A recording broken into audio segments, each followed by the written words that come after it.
قدیم مصر کی تہذیب جب مضبوط بنیادوں پر کھڑی ہو گئی تو اس کے بعد ایک سوال سب سے اہم بن گیا: اقتدار کس کے ہاتھ میں ہوگا اور اسے کس طرح چلایا جائے گا؟ اسی سوال کا جواب ہمیں فرعون کی شکل میں ملتا ہے۔ فرعون صرف ایک حکمران نہیں تھا، وہ پورے نظام کی روح سمجھا جاتا تھا۔ اس کے بغیر مصر کا تصور مکمل نہیں ہوتا تھا۔ قدیم مصریوں کے نزدیک فرعون کوئی عام انسان نہیں تھا، وہ اسے زمین پر دیوتاؤں کا نمائندہ سمجھتے تھے۔ یہ عقیدہ وقت کے ساتھ مضبوط ہوتا گیا۔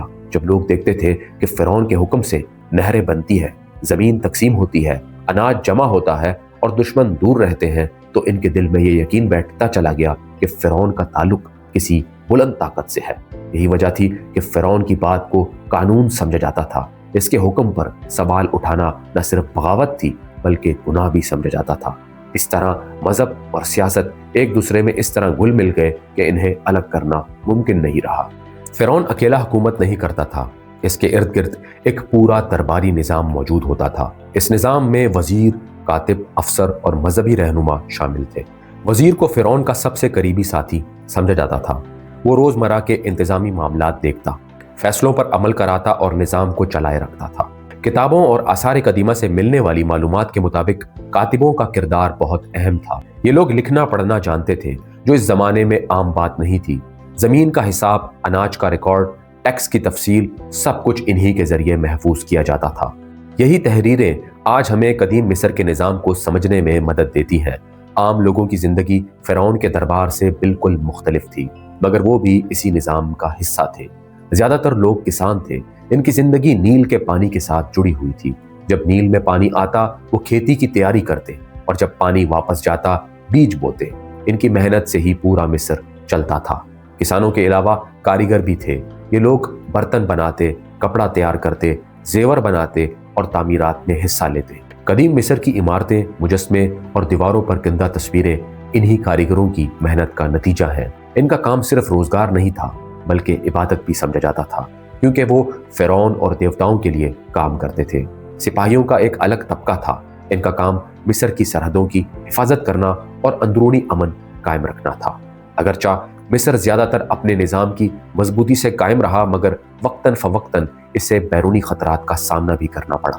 ان حالات میں یہی سپاہی آگے آتے تھے۔ قدیم مصر میں معاشرتی تقسیم واضح تھی، مگر یہ مکمل طور پر بند نہیں تھی۔ کچھ لوگ محنت اور قابلیت کے ذریعے بہتر مقام حاصل کر لیتے تھے۔ خاص طور پر کاتب بننا ایک ایسا راستہ تھا جس سے عام خاندان کا فرد بھی اعلیٰ مقام تک پہنچ سکتا تھا۔ فرعون کی زندگی عام لوگوں سے بالکل مختلف تھی۔ وہ عظیم محلات میں رہتا، خاص لباس پہنتا اور اس کی ہر حرکت ایک رسم کی صورت میں ہوتی تھی۔ اس کا اٹھنا بیٹھنا، کھانا پینا، سب کچھ طے شدہ اصولوں کے مطابق ہوتا تھا۔ اس کا مقصد یہ دکھانا تھا کہ وہ عام انسان نہیں بلکہ ایک خاص ہستی ہے۔ فرعون کے لیے سب سے اہم بات نظم کو برقرار رکھنا تھا۔ قدیم مصری اس نظم کو کائناتی توازن سمجھتے تھے۔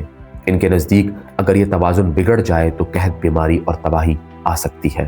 اسی لیے فرعون کی ذمہ داری صرف حکومت کرنا نہیں بلکہ اس توازن کی حفاظت کرنا بھی تھی۔ مذہب عام زندگی میں بھی گہرائی سے شامل تھا۔ لوگ مختلف دیوتاؤں کی عبادت کرتے، مگر سب سے بلند مقام فرعون کا ہی تھا۔ مندروں میں رسومات ادا کی جاتی، قربانیاں دی جاتی اور دعائیں مانگی جاتی تاکہ نیل کا پانی وقت پر آئے اور فصلیں اچھی ہوں۔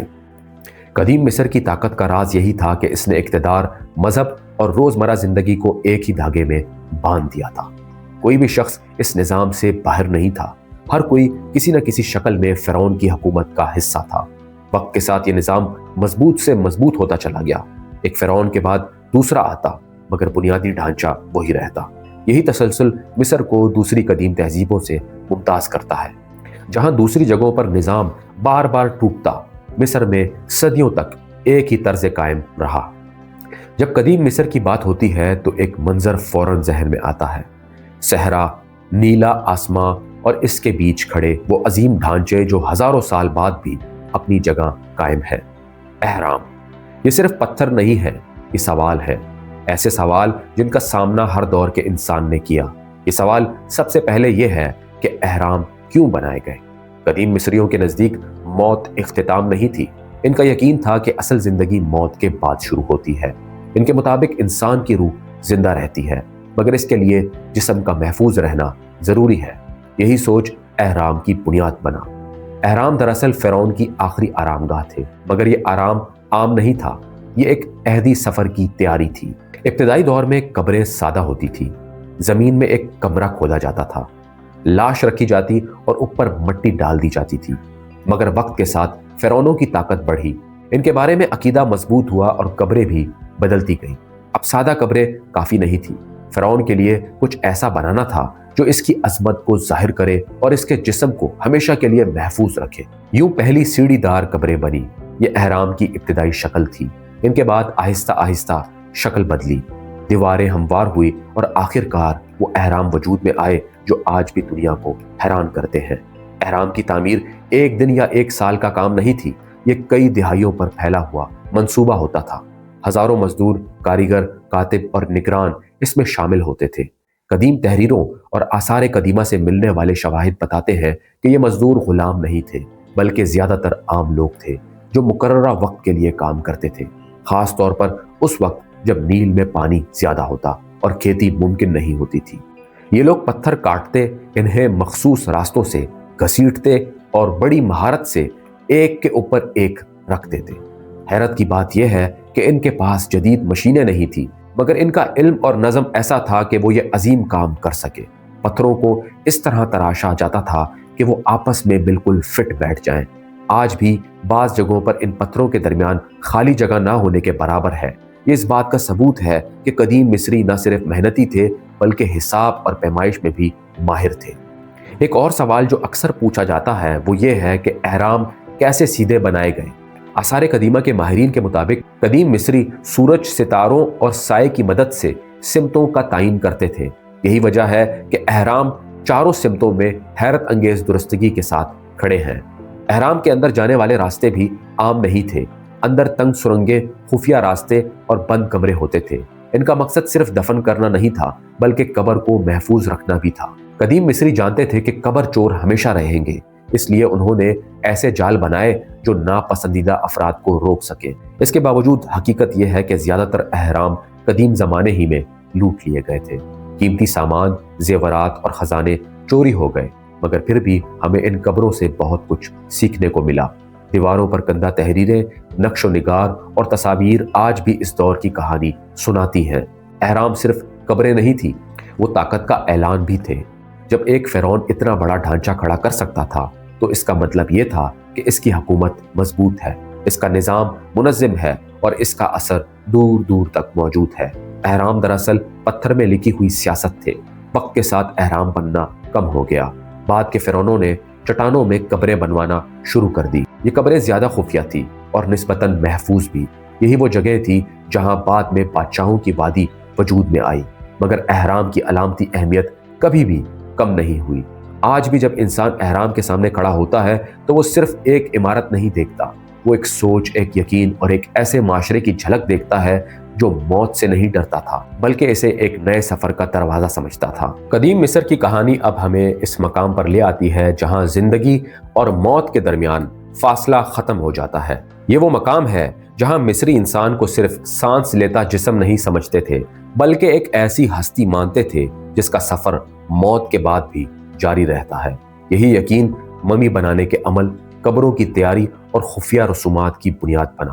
قدیم مصریوں کا ماننا تھا کہ انسان کے اندر ایک روح ہوتی ہے جو مرنے کے بعد بھی زندہ رہتی ہے، مگر اس روح کو پہچان اور ٹھکانہ دینے کے لیے جسم کا محفوظ رہنا ضروری تھا۔ اسی لیے لاش کو محفوظ کرنے کا طریقہ ایجاد کیا گیا جسے بعد میں ممی بنانے کے نام سے جانا گیا۔ یہ عمل محض جسم کو سکھانے کا نہیں تھا بلکہ ایک مکمل مذہبی رسم تھی جو کئی دنوں تک جاری رہتی تھی۔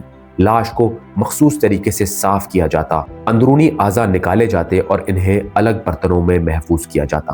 جسم کو خاص نمک کے ذریعے خشک کیا جاتا تاکہ وہ خراب نہ ہو۔ اس کے بعد جسم کو کپڑے میں لپیٹ دیا جاتا اور اس کے ساتھ مختلف چیزیں رکھی جاتی جو مرنے والے کے اگلے سفر میں کام آ سکے۔ یہ سب کچھ ترتیب اور عقیدے کے ساتھ کیا جاتا تھا کیونکہ ایک غلطی روح کے سفر کو نقصان پہنچا سکتی تھی۔ قبریں صرف دفن کرنے کی جگہ نہیں تھی بلکہ ایک نئی زندگی کا دروازہ سمجھی جاتی تھی۔ قبروں کی دیواروں پر تصویریں بنائی جاتی، دعائیں لکھی جاتی اور مناظر کندہ کیے جاتے تاکہ روح کو اگلے سفر میں راستہ ملے۔ یہ تحریریں آج بھی ہمیں بتاتی ہیں کہ قدیم مصری زندگی کو کس نظر سے دیکھتے تھے۔ فرعونوں کی قبریں خاص طور پر اہم ہوتی تھی۔ ان کے لیے پہاڑوں کے اندر گہرے راستے بنائے جاتے، کمرے در کمرے تیار کیے جاتے اور راستے اس طرح گھمائے جاتے کہ کوئی غیر متعلق شخص آسانی سے اندر نہ جا سکے۔ یہی وہ جگہ تھی جنہیں بعد میں بادشاہوں کی وادی کہا گیا۔ ان قبروں کا مقصد ایک ہی تھا، فرعون کے جسم اور اس کے ساتھ رکھی ہوئی چیزوں کو محفوظ رکھنا۔ مگر حقیقت یہ ہے کہ زیادہ تر قبریں قدیم زمانے ہی میں لوٹ لی گئی تھی۔ خزانے چلے گئے مگر دیواروں پر لکھی کہانیاں رہ گئی۔ انہی کہانیوں کی مدد سے آج ماہرین قدیم مصر کو سمجھنے کی کوشش کرتے ہیں۔ قدیم مصر کا مذہب محض عبادت تک محدود نہیں تھا، بلکہ روزمرہ زندگی کا حصہ تھا۔ لوگ اپنے گھروں میں بھی دیوتاؤں کو یاد رکھتے، کھیتی باڑی سے پہلے دعائیں کرتے اور بیماری یا مشکل میں مذہبی رسومات ادا کرتے تھے۔ ان کا یقین تھا کہ ہر عمل کا اثر اگلی زندگی پر پڑتا ہے۔ وقت کے ساتھ یہ مضبوط تہذیب کمزور ہونا شروع ہو گئی۔ اس کی وجہ کوئی ایک واقعہ نہیں تھا بلکہ کئی عوامل تھے۔ اندرونی جھگڑے، کمزور حکمران، معاشی مسائل اور بیرونی حملے سب مل کر مصر کی طاقت کو آہستہ آہستہ کم کرتے گئے۔ وہ نظم جو صدیوں تک قائم رہا اب ٹوٹنے لگا۔ غیر ملکی طاقتیں مصر میں داخل ہو گئی۔ کبھی ایک دور آیا، کبھی دوسرا۔ ہر دور نے مصر پر اپنا نشان چھوڑا، مگر اصل تہذیب پیچھے رہتی چلی گئی۔ مندروں کی رونق کم ہو گئی، رسمیں بدلنے لگی اور وہ یقین جو کبھی ہر دل میں تھا اب صرف یادوں میں رہ گیا۔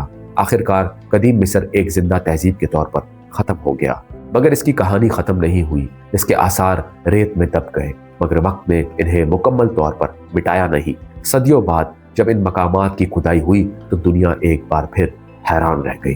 اہرام، قبریں، تحریریں اور مجسمے دوبارہ روشنی میں آ گئے۔ لوگوں نے جانا کہ ہزاروں سال پہلے بھی انسان علم، نظم اور یقین کے ساتھ زندگی گزار سکتا تھا۔ قدیم مصر نے ہمیں یہ سکھایا کہ تہذیب صرف عمارتوں کا نام نہیں بلکہ سوچ، نظام اور مقصد کا مجموعہ ہوتی ہے۔ آج بھی قدیم مصر انسان کو اپنی طرف کھینچتا ہے۔ اس کے راز مکمل طور پر کھل نہیں سکے۔ ہر نئی کھدائی ایک نیا سوال جنم دیتی ہے۔ یہی وجہ ہے کہ قدیم مصر محض تاریخ کا باب نہیں بلکہ ایک زندہ تجسس ہے۔ نیل کے کنارے بسنے والے لوگوں نے کس طرح زندگی، موت اور وقت کو سمجھنے کی کوشش کی۔ ان کی کامیابیاں بھی ہمارے سامنے ہیں اور ان کی کمزوریاں بھی۔ یہی توازن تاریخ کو معنی دیتا ہے۔ یہ تھی قدیم مصر کے راز کی کہانی۔ دوستو، اگر آپ نے ہمارے چینل کو سبسکرائب نہیں کیا ہوا تو چینل کو لازمی سبسکرائب کریں، ویڈیو کو لائک کریں، دوستوں کے ساتھ شیئر کریں۔ ملتے ہیں ایک اور کہانی میں، تب تک کے لیے اپنا خیال رکھیے گا۔ اللہ حافظ۔